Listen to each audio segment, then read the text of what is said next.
My girlfriend said, my ex sends me $2K monthly for emotional damages. Real men take care of women. I said, he's a gentleman. Then I forwarded her texts to his wife's divorce attorney. When both their alimony payments got adjusted. So I, 35, met number 33F at a friend's wedding last summer. You know the setup. I was a groomsman, she was a bridesmaid, we were both single, and the bride had been trying to set us up for months. We hit it off during the reception, exchanged numbers, and started dating shortly after. Things were great at first. Amber is gorgeous, funny, and works as a pharmaceutical sales rep, which means she's smart and driven. She has her own condo in a nice part of Denver, drives a Mercedes, and always dresses impeccably. I'm a mechanical engineer at a firm that designs HVAC systems for commercial buildings. Not exactly glamorous, but it pays the bills and I enjoy the work. About 3 months into our relationship, I started noticing some quirks in Amber's financial attitudes. She never explicitly asked me to pay for everything, but she'd make comments like, in my last relationship, he always handled the check, or, don't you think the man should pay for dinner? I'm not opposed to treating my partner, but I believe in general equality, including financial. When I gently suggest splitting costs on our dates or trips, she'd reluctantly agree, but make it clear she found it disappointing. Still, I figured it was just an area where we had different perspectives, and maybe we'd meet in the middle eventually. Then came the revelation. We were at her place one evening, having wine and discussing an upcoming weekend trip to Aspen. I'd suggested we split the cost of the Airbnb, which was pretty pricey. Amber seemed annoyed and made a comment about real men taking care of their women financially. I asked her what she meant by that, and she launched into a speech about traditional gender roles and how men should step up financially in relationships. My ex-husband Jake understood this, she said, swirling her wine. Even now, after our divorce, he sends me $2,000 every month. This caught my attention. Wait, you get alimony? I thought you said your divorce was finalized 3 years ago. She laughed. It's not official alimony. It's what I call emotional damages compensation. We had a verbal agreement outside the court settlement. Emotional damages? I asked, confused. He cheated on me with his assistant, she explained. When I found out, I told him I'd make the divorce as difficult in public as possible unless he agreed to continue supporting me afterward. I said I'd tell his father about all the other women too, not just the assistant. And I threatened to contact his business partners with some embellished stories about his behavior. His family is super religious, and his father owns a big construction company where Jake's a partner. A messy public divorce would have damaged his reputation and possibly his position in the family business. I must have looked shocked because she quickly added, "Don't worry. I didn't actually have that much dirt on him beyond the cheating, but he didn't know that. He agreed to the payments just to keep things quiet and simple." "And he's still paying you?" 3 years later? I asked, trying to keep my tone neutral. "Of course, it's the least he can do after what he put me through," she said casually, as if extorting her ex-husband was completely normal. "Besides, he married the assistant he cheated with, and they just had a baby. He's got money, his family's loaded, he won't miss it." I nodded slowly, processing this information. "And does his new wife know about these payments?" Amber scoffed. "Of course not. She thinks the divorce settlement was finalized years ago. Jake deposits the money from his separate business account, a partnership distribution from his family's construction company. She doesn't have access to it." That's when Amber showed me text exchanges between her and Jake. In them, Jake repeatedly asked when the payments could stop, saying things like, "Becky's getting suspicious about where so much money is going each month. And, we have a baby now, I need to be thinking about her future." Amber's responses were cold. "That's not my problem. And we had a deal, Jake. Don't make me call your father and tell him about the other women. Or maybe I should contact your investors about how you really secured that Douglas contract." When she went to the bathroom, she left her phone on the coffee table, still open to her text conversation with Jake. I quickly forwarded the most incriminating exchanges to my own number, deleting the forwarded messages from her sent folder before she returned. I felt guilty about the invasion of privacy, but the content confirmed my worst suspicions. Looking at those texts made me deeply uncomfortable, but I kept my poker face when she returned. "He's quite a gentleman," I said mildly. Amber missed my sarcasm entirely. "Not really, but at least he's making things right financially." Then she added, "This is how relationships work, you know. Real men take care of women even after things end." I changed the subject back to our Aspen trip, agreeing to cover the Airbnb after all. Inside, though, my mind was racing. What she was doing seemed like extortion, plain and simple. I couldn't stop thinking about Jake's texts about his baby's future and his wife getting suspicious. That night after I went home, I couldn't sleep. I kept thinking about Jake's situation. Yes, he'd cheated, which was wrong. But being blackmailed for years afterward, and his new wife and child being affected by money being siphoned from their household without their knowledge? Something about it felt deeply wrong. For a week, I wrestled with whether to get involved. I spoke hypothetically with my brother, an ethics professor, about the moral implications of inserting myself into someone else's relationship and legal affairs. In the end, what tipped the scale was thinking about Jake and Becky's baby. Children should come before blackmail payments, and Becky deserved to know why their family was struggling financially while Amber drove a Mercedes. Before taking any action, I consulted with a friend who practices law, careful to present the situation hypothetically. She advised that sharing information voluntarily disclosed to me wouldn't likely constitute illegal activity in Colorado, so long as I hadn't hacked, stolen, or deceptively obtained it. Still, she suggested keeping the communication anonymous and factual, avoiding anything that could be construed as a threat or harassment. I'm not proud of what I did next, but I stand by it. Using the phone number I'd seen in the text exchanges, I found Jake on social media. From there, it wasn't hard to find his wife, Becky. Her profile mentioned she was an attorney specializing in family law. This made sense. They had actually met when she was working at the firm handling his divorce, though not as his attorney, which would have been an ethical breach. Using a VPN and a public Wi-Fi connection at a local coffee shop, I created a new email account and sent her a message. "I believe your husband is paying his ex-wife $2,000 monthly outside of any legal divorce settlement and has been for 3 years. She calls it emotional damages compensation. But it appears to be the result of threats to make his cheating public and to spread rumors about his business dealings. I have reason to believe this was not disclosed during your marriage. I'm sorry to be the bearer of bad news, but I thought you should know where your family's money is going." I attached screenshots of the text exchanges between Amber and Jake. I didn't identify myself or mention Amber by name, though I'm sure Becky could figure it out. Then I went about my life as usual. Amber and I continued dating. We went to Aspen. I paid for the Airbnb, as agreed. Everything seemed normal, except I noticed she was checking her phone more frequently and seemed distracted. About 3 weeks after I sent the email, Amber called me in a complete panic. Jake's wife found out about the payments. She practically screamed into the phone. She's filed a motion to reopen their divorce case for fraud in the financial disclosures, and his lawyer is threatening to sue me for extortion. I made appropriate surprised noises. That's terrible. How did she find out? I don't know. Jake thinks he must have left his phone unlocked, or she went through his emails. She had copies of our text conversations. "What are you going to do?" I asked. "I've already called a lawyer," she said. "But it doesn't look good.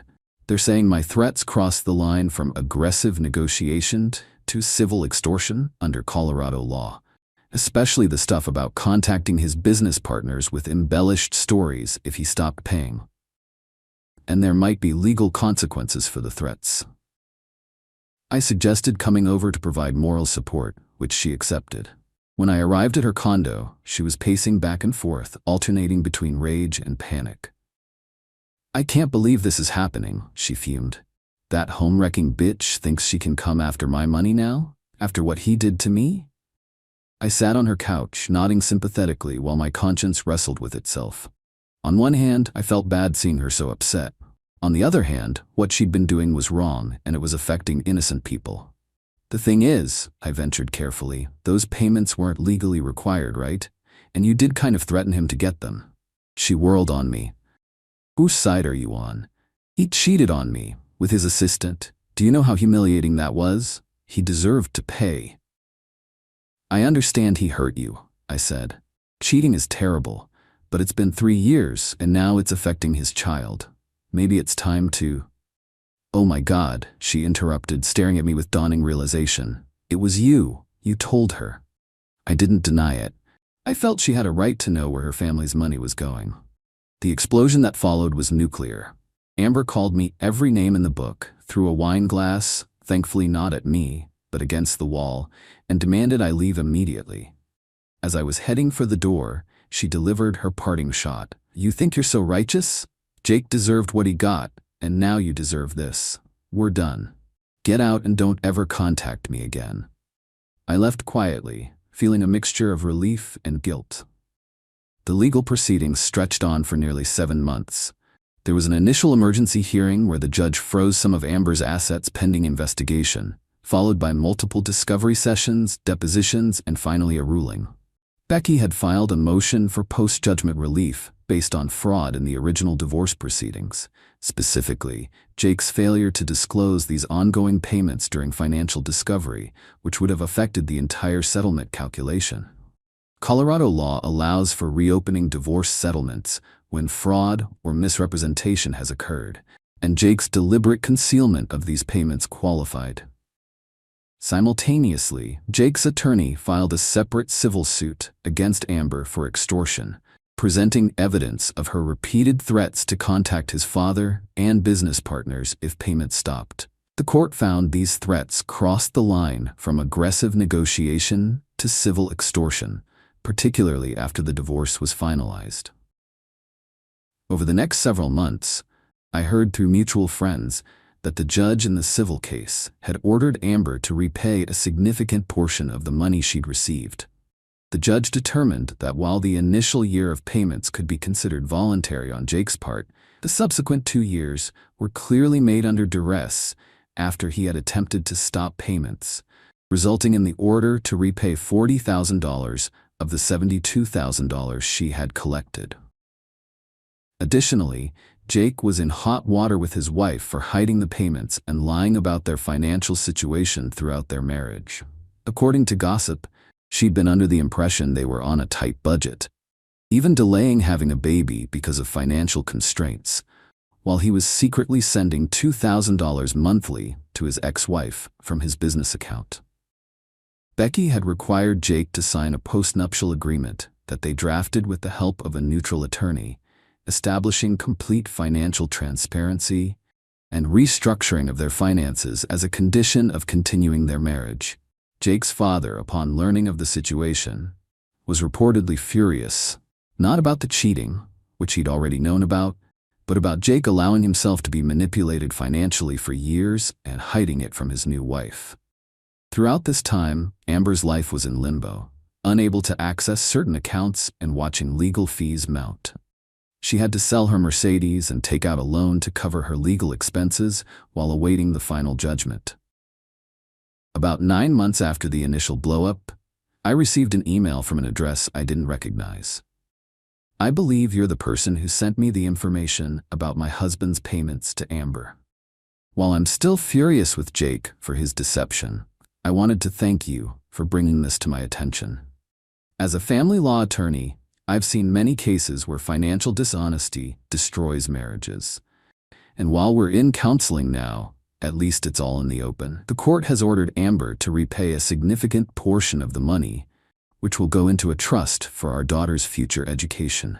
I don't know what your relationship was with Amber, but I hope you're well clear of it now. She's been making some concerning statements about finding out who ratted her out, so watch your back. Becky. After confronting Jake and Amber, it had become obvious to Becky that the information could only have come from someone Amber had recently told, and I was the only person who fit that description. I never responded to the email, but I appreciated the heads-up about Amber's threats. I changed my locks just to be safe and was extra vigilant for a few weeks. Thankfully, nothing came of it. I think once the reality of having to repay $40,000 and mounting legal fees set in, Amber had bigger problems than revenge against me. As for our mutual friends, I gave them a simplified version of events. Amber and I had different values around money and relationships, and I discovered she was extorting her ex-husband, which I couldn't condone. Most of them seemed to understand, though a few thought I should have minded my own business. 6 months later, I ran into Amber at a local coffee shop.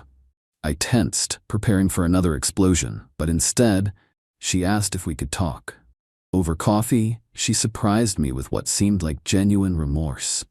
What I was doing to Jake was wrong, she admitted. I was so angry about the cheating that I convinced myself I deserved that money, that I was just collecting what was owed to me. The court case was a wake-up call. She explained that she'd had to sell her condo and downsize to a smaller apartment to pay back the court-ordered amount and cover her legal fees. She'd also started therapy to work through her anger issues and entitlement. 6 months wasn't enough time for a complete transformation, though. Amber wasn't completely changed. She still occasionally made comments about men who step up financially in relationships. But there was a new self-awareness when she caught herself. Old habits, she'd say with a wince. My therapist says I'm working through some deep-seated stuff about equating financial support with love and respect. It's a process. I don't expect you to forgive me, she said. But I wanted you to know that as much as I hated you for what you did at the time, it was probably the right thing. I wasn't going to stop until someone forced me to. I appreciated her honesty, but made it clear we wouldn't be getting back together. We parted on civil terms, which was more than I'd expected. Through the grapevine, I heard that Jake and Becky stayed together and had another baby. Jake's father apparently respected Becky's handling of the situation so much that he brought her into the family business as their legal counsel. And Amber? Last I heard, she was dating a financial advisor who, according to mutual friends, keeps her in check when she starts talking about traditional gender roles and men paying for everything. As for me, I'm currently dating a woman who insists on splitting everything 50-50 and nearly arm-wrestled me when I tried to pay for dinner on our second date. After the Amber experience, it's refreshingly straightforward. The moral of this story? If you're extorting your ex and hiding it from their spouse, maybe don't brag about it to your new partner while showing them the incriminating text messages. Also, karma may take its time, but it usually arrives eventually, sometimes in the form of a concerned email to a family law attorney. Edit 2. Since a few people have asked about legal ramifications for me in this situation. After consulting with 2 attorney friends, I'm confident I didn't break any laws by forwarding information that was voluntarily shown to me. I didn't hack into anyone's accounts, steal any devices, or misrepresent myself to obtain the information. Amber showed me the texts and told me about the arrangement of her own free will. While she could potentially try to pursue a civil case for something like invasion of privacy or intentional infliction of emotional distress, her own actions, extortion, would likely undermine any such claim. So legally, I appear to be in the clear, though I'm not suggesting anyone else take similar actions without consulting an attorney first. Edit 3. For those wondering about the emotional damages term Amber used, yes, this is a real thing some people try to claim outside of court. However, unlike structured alimony or divorce settlements, these informal agreements often have no legal standing and can indeed cross into extortion territory when coupled with threats. In Colorado, where this took place, alimony modifications can be triggered by changes in circumstances, like having a child, or evidence of fraud in the original settlement. The fact that Jake was hiding these payments from his current wife during their marriage was what really did him in legally, as it constituted financial infidelity and potentially fraud during their own financial planning and decision-making. Final update. It's been a year since all this happened, and life has settled into a much less dramatic rhythm, thankfully. My current girlfriend and I just moved in together, and we have a spreadsheet for household expenses that would make an accountant proud. Jake and Becky had their second child and seem to be doing well. She occasionally sends me holiday cards addressed to the truth teller, which makes me laugh. As for Amber, I heard she finally paid off the last of what she owed and has started her own pharmaceutical consulting business. The financial advisor relationship didn't last, but mutual friends say she's much more grounded these days. Sometimes it takes hitting rock bottom to realize you've been digging your own hole. P.S. For those asking if I ever told Becky it was me who sent the email, no, I haven't confirmed it. She clearly figured it out, but there's something to be said for plausible deniability in these situations. Besides, she's a lawyer. She understands the value of discretion.